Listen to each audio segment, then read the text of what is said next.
Your liquor system will require electronics to fire the pumps, solenoids, and gun flavors.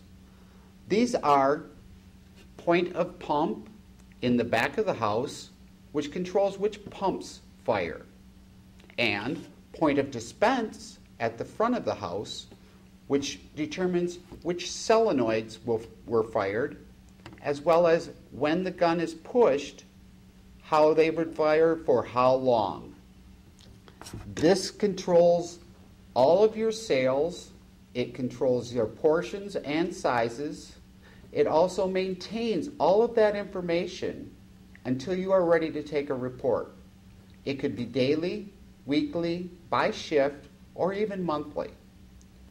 The point of dispense box and point of pump box are all connected by a TLI jack and communication cable.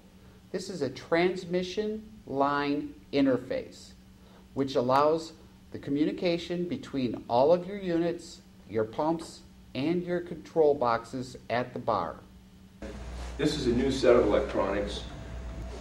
There are two circuit boards in here, an interface card and a driver card that we've been using now for about 6 months. We learned a lot about electronics over the years, how to program so it's simple, so that someone can take a 4-page, just a small 4-page manual, and take it with them, go out to a job, and program it for the guy. We're going to do more at the plant, so when it comes into you, if you order it a certain way, like you want 32 brands and you want 3 port sizes and you want a basic system, it'll come set up that way, so that if you hooked it all up and left and didn't even hook it to a computer, it would pour. Also, the interface. There are only 2 systems in the United States that will handle a casino: Micros and Infogenesis. Micros is in Washington, D.C., Infogenesis in Santa Barbara. And all the other systems, all the other point of sale that you see out there is mostly off-the-shelf IBM hardware and somebody's software program plugged into it.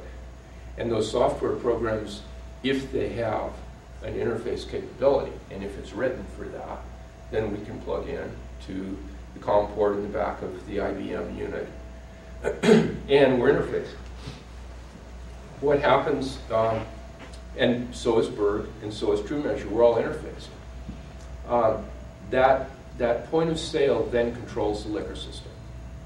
And I just think it's important that, because a lot of times interfacing is a mystery.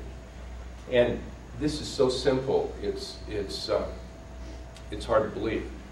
There are 3 wires.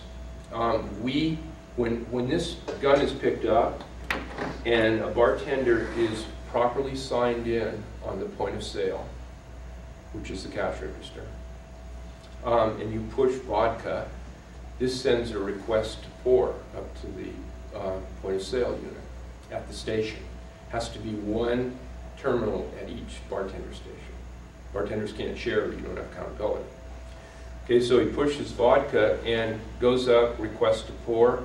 The point of sale looks to see if somebody's signed in or somebody's responsible, and sends back an acknowledge. That's the second thing that happens. They acknowledge us.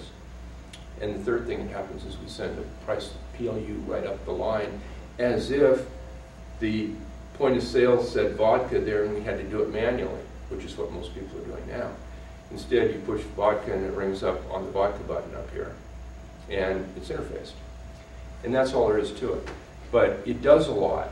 For one thing, it eliminates the keystrokes. It eliminates the guy taking the ticket and turning his back on the customer and entering things on his back bar when that's where the point of sale happens to be placed, and it's there a lot. So it speeds them up. It also eliminates a lot of theft.